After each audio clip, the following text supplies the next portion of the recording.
If he hadn't stopped that day, everything would have stayed the same, the debts, the empty fridge, the broken dreams.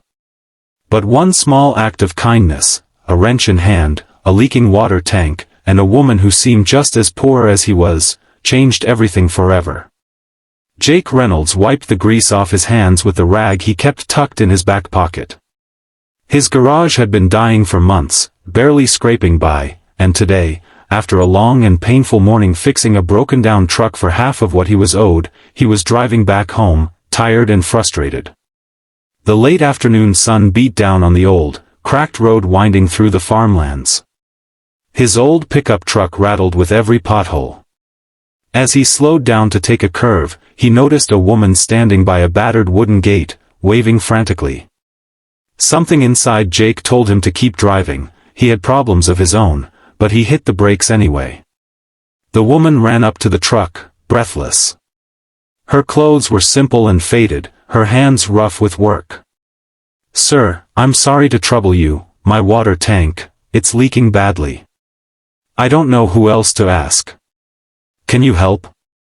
Jake sighed inwardly. He had a full day already. No money, no patience left. But when he looked at her face, lined with worry, but still kind and hopeful, he couldn't say no. "Where is it?" he asked, cutting the engine.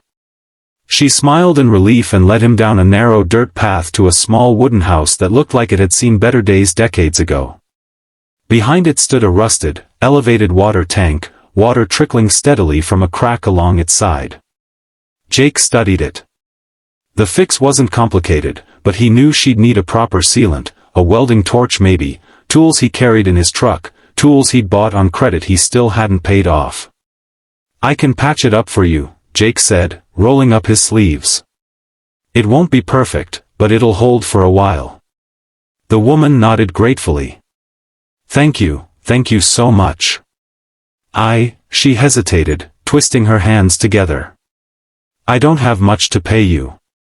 Maybe a few dollars, or a jar of jam I made." Jake gave a tired smile. "Don't worry about it.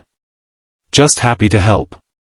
As he worked, he noticed the woman disappearing into the house and returning with a dusty jar filled with rich, dark blueberry jam.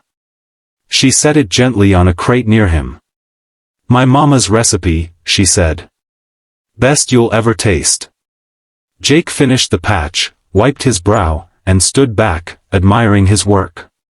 He refused the few crumpled dollars she tried to offer him, took the jar of jam with a polite smile, and waved goodbye. It should have ended there.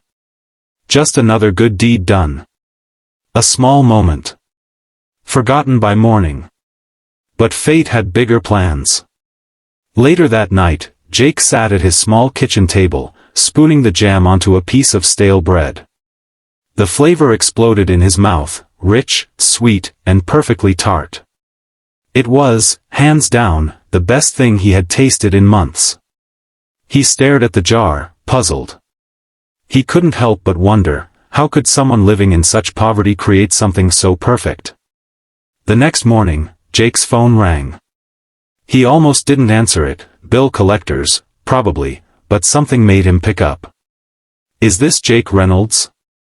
"Yeah," he said cautiously. "This is Charlotte Hayes. I believe you helped me yesterday." Jake sat up straighter. "Oh, yes, ma'am. Is everything all right with the tank?" "More than all right," she said, her voice warm. "Listen, I've been thinking. You're good with your hands. I have a farm. It's a bit of a mess, honestly. I could use someone handy around. Would you consider stopping by today?" Jake hesitated. Another job was the last thing he had time for. But his curiosity gnawed at him.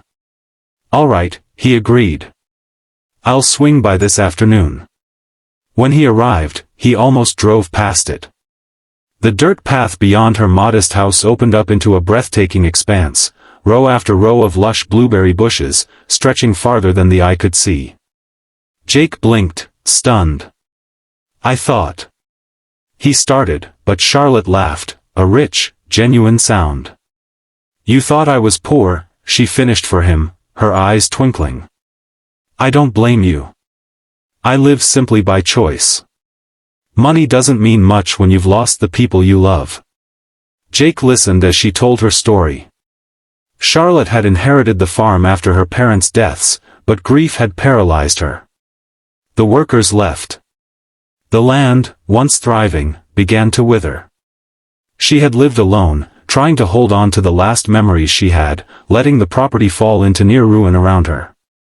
Until yesterday, when Jake's small act of kindness reminded her that not all was lost.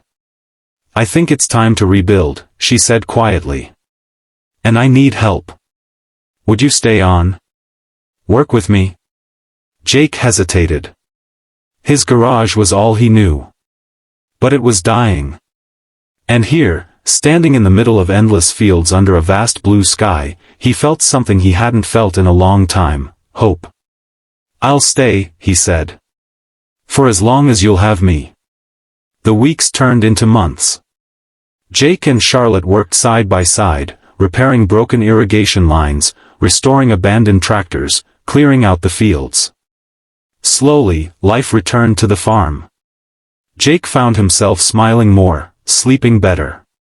For the first time in years, he wasn't just surviving, he was living.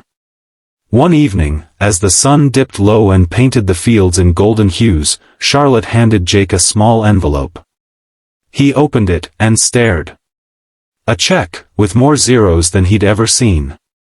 I can't accept this, he stammered. You can and you will, Charlotte said firmly. You saved more than just my water tank that day. You saved me. Tears stung Jake's eyes. He thought back to the man he had been, broken, angry, tired. And the man he was now, full of purpose, surrounded by beauty, loved like family. Charlotte smiled. You know, she said, there's a saying, the seeds you plant in kindness bloom when you least expect it.